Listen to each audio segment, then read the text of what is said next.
रामलला की प्राण प्रतिष्ठा के बाद प्रधानमंत्री एक बार फिर पहुंचे अयोध्या, किया दर्शन पूजन। प्रधानमंत्री का अयोध्या में भव्य रोड शो, लोगों ने किया जोरदार स्वागत। नामांकन के अंतिम दिन हरियाणा के पूर्व मुख्यमंत्री मनोहर लाल खट्टर ने करनाल लोकसभा सीट से भरा नामांकन। सीएम नायब सैनी ने करनाल विधानसभा उपचुनाव के लिए भरा पर्चा। और गर्मी के बढ़ते प्रकोप और लू की आशंका के चलते चंडीगढ़ स्वास्थ्य विभाग ने जारी की एडवाइजरी, लोगों से धूप में ना निकलने और शीतल पेय पदार्थों के सेवन की दी सलाह। नमस्कार, चंडीगढ़ से आपका स्वागत है। मैं हूं पायल। अब समाचार विस्तार से। राम मंदिर प्राण प्रतिष्ठा कार्यक्रम के बाद पहली बार प्रधानमंत्री नरेंद्र मोदी अयोध्या पहुंचे। राम मंदिर में उन्होंने रामलला के दर्शन भी किए। पीएम मोदी ने रामलला की आरती करने के बाद उन्हें साष्टांग प्रणाम भी किया।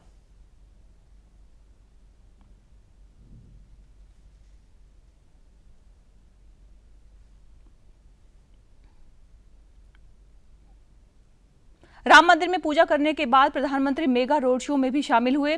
पीएम मोदी राम मंदिर के मेन गेट से रामपथ होते हुए लता मंगेशकर चौक तक पहुंचे। प्रधानमंत्री के साथ मुख्यमंत्री योगी भी उनके साथ मौजूद थे। रोड शो के दौरान लोगों ने पीएम मोदी का भव्य स्वागत किया। जगह जगह उन पर फूलों की बारिश की गई। इस दौरान लोगों ने मोदी मोदी और जय श्री राम के नारे भी लगाए।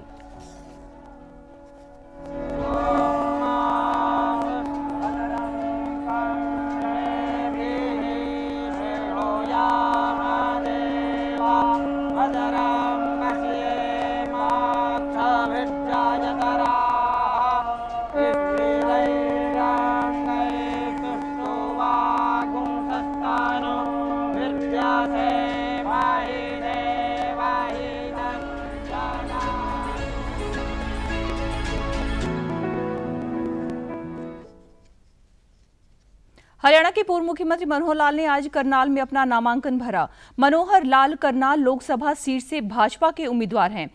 वहीं मुख्यमंत्री नायब सिंह सैनी कुछ देर में करनाल विधानसभा सीट से उपचुनाव के लिए नामांकन दाखिल करेंगे। इसके अलावा हिसार लोकसभा सीट से जजपा उम्मीदवार नैना चौटाला ने भी अपना नामांकन दाखिल किया। नामांकन से पूर्व सीएम और पूर्व सीएम दोनों नेताओं ने जनसभा की और रोड शो में भी निकाला। इस दौरान उन्होंने दावा किया कि प्रदेश की सभी सीटों पर भाजपा रिकॉर्ड मतों से जीत दर्ज करेगी। लोगों में पार्टी और नरेंद्र मोदी को तीसरी बार प्रधानमंत्री बनाने को लेकर भारी उत्साह है। पीएम की अगुवाई में देश ने काफी प्रगति की है। हिसार में नामांकन दाखिल करने के बाद जजपा प्रत्याशी नैना चौटाला ने मीडिया से बातचीत करते हुए कहा कि यहां पर उनके चाचा ससुर और देवरानी सुनैना चौटाला उनके सामने है। उनका परिवार पहले भी अलग अलग चुनाव लड़ता रहा है, लेकिन हमें इससे कोई परेशानी नहीं है। अजय जी और रवि लड़े हैं, चाचा जी, और इस बार कोई मोदी फैक्टर नहीं चल रहा। हम लोगों के बीच में हर गांव, हर शहर और हर गली कूचे घूमे हैं। तो जो 2019 में लहर थी ना, वो इस बार लहर नहीं है। करनाल लोकसभा के लिए अब तक 7 उम्मीदवार मैदान में आ चुके हैं। इनमें कांग्रेस से दिव्यांशु बुद्धिराजा, जसपा से देवेंद्र कादियान, बसपा के इंद्र सिंह सहित कई निर्दलीय और अन्य पार्टियों के उम्मीदवारों के नाम शामिल हैं। वहीं पर करनाल विधानसभा उपचुनाव के लिए अब तक 3 उम्मीदवारों ने नामांकन किया है। इनमें कांग्रेस से त्रिलोचन सिंह, जजपा से रामा मैदान और शमशेर सिंह नैन ने आजाद उम्मीदवार के तौर पर नामांकन भरा है। गौरतलब है कि छठे चरण में हरियाणा में होने वाले लोकसभा चुनाव के लिए आज नामांकन का अंतिम दिन है। 7 को नामांकन की जांच और 9 मई तक नामांकन वापस लिए जा सकते हैं। लोकसभा के तीसरे चरण में 11 राज्य और केंद्र प्रशासित शासित प्रदेशों की 93 सीटों पर 7 मई को यानी कि कल मतदान होना है। चुनाव आयोग के अनुसार इस चरण में कुल 1352 प्रत्याशी मैदान में हैं। इनमें से 1229 पुरुष और 123 महिला उम्मीदवार हैं। तीसरे चरण में 7 केंद्रीय मंत्रियों और 4 पूर्व मुख्यमंत्रियों की प्रतिष्ठा दांव पर है। इस चरण में केंद्रीय गृह मंत्री अमित शाह और मध्य प्रदेश के पूर्व मुख्यमंत्री शिवराज सिंह चौहान और साथ ही दिग्विजय सिंह समेत कई दिग्गजों की किस्मत का फैसला होना है। वहीं पर लोकसभा चुनाव के 5वें चरण के लिए उम्मीदवारों के नाम वापस लेने का आज अंतिम दिन है। इस चरण चरण में 6 राज्यों और 2 केंद्र शासित प्रदेशों की 49 लोकसभा सीटों के लिए चुनाव होगा। इनमें उत्तर प्रदेश की 14 है, महाराष्ट्र की 13 सीट, पश्चिम बंगाल की 7, ओडिशा और बिहार की 5-5, झारखंड की 3 और जम्मू कश्मीर तथा लद्दाख की 1-1 सीट पर चुनाव होगा। 5वें चरण के लिए मतदान इस महीने की 20 तारीख को होगा। चंडीगढ़ लोकसभा सीट से इंडिया गठबंधन के उम्मीदवार व कांग्रेस नेता मनीष तिवारी ने कल सेक्टर 32 में आयोजित एक जनसभा को संबोधित किया। इस दौरान उन्होंने कहा कि भाजपा 10 साल से सत्ता में है, जिसका सांसद और निगम है, फिर भी ये लोग डड्डू माजरा डंपिंग ग्राउंड को फुटबॉल ग्राउंड में बदलने के लिए 3 महीने की और मांग कर रहे हैं। जो काम इनकी पार्टी 10 साल में नहीं कर पाई, संजय टंडन उसे 3 महीने में करने का दावा कर रहे हैं। मनीष तिवारी ने अपने प्रचार अभियान के दौरान कहा कि हमारी सरकार बनने पर सिटी ब्यूटीफुल के नाम को सही साबित करने व इसकी प्रतिष्ठा को बचाने के लिए काम किया जाएगा। मैं यहाँ पे 3 महीने में फुटबॉल ग्राउंड बना दूंगा, तो मैं उनसे पूछना चाहता हूँ तो क्या पिछले 10 साल वो क्रिकेट खेल रहे थे कि अब वो फुटबॉल ग्राउंड बनाएंगे? पर देखिए, बहुत ही बचकाना, बहुत ही हल्की, बहुत ही हास्यास्पद बात, लोगों के जख्मों पे नमक छिड़कने वाली बात उन्होंने की है। इसका हम ठोस क्या कहते हैं जो हल है वो निकालेंगे। इसी तरह से धनास में कांग्रेस उपाध्यक्ष व पार्षद गुरप्रीत सिंह गाबी की ओर से एक कार्यकर्ता सम्मेलन आयोजित किया गया। इस दौरान तिवारी ने नाराज चल रहे कार्यकर्ताओं से संगठन में उनके मान सम्मान और प्रतिष्ठा को लेकर सवाल पूछे और कहा कि आज लड़ाई द्वेष व संविधान को बचाने की है, इसलिए कांग्रेस के हर सिपाही का फर्ज है कि वह घर घर तक कांग्रेस की विचारधारा को पहुंचाए। इस दौरान पार्टी प्रदेश अध्यक्ष HS लक्की ने कुछ दिन पहले कांग्रेस के 300 से ज्यादा पदाधिकारियों के लिए दिए गए इस्तीफे को रद्द कर दिया। वहीं पर सेक्टर 35 के कांग्रेस भवन में भाजपा नेता नरेंद्र चौधरी समर्थकों के साथ कांग्रेस में शामिल हो गए हैं। पार्टी ऑफिस पहुंचने पर प्रदेश अध्यक्ष HS लक्की और प्रत्याशी मनीष तिवारी ने नरेंद्र चौधरी और उनके समर्थकों का स्वागत किया। चंडीगढ़ संसदीय सीट से भाजपा प्रत्याशी संजय टंडन जोर शोर से अपने प्रचार अभियान में जुटे हुए हैं। इसी कड़ी में कल भाजपा कार्यालय कमलम में कांग्रेस युवा मोर्चा के जिला सचिव जयपाल चौहान अपने समर्थकों के साथ भाजपा में शामिल हो गए। पार्टी प्रदेश अध्यक्ष जितेंद्र पाल मल्होत्रा और संजय टंडन ने उनका स्वागत किया और कहा कि भाजपा देश की ही नहीं बल्कि विश्व की सबसे बड़ी राजनीतिक पार्टी है। मोदी सरकार के निर्णायक फैसलों से विश्व भर में आज भारत की पहचान बनी है। कमलम में आयोजित एक अन्य कार्यक्रम में खालसा कॉलेज स्टूडेंट्स यूनियन के प्रधान मंजीत चौधरी व उनके समर्थकों ने भाजपा का दामन थाम लिया।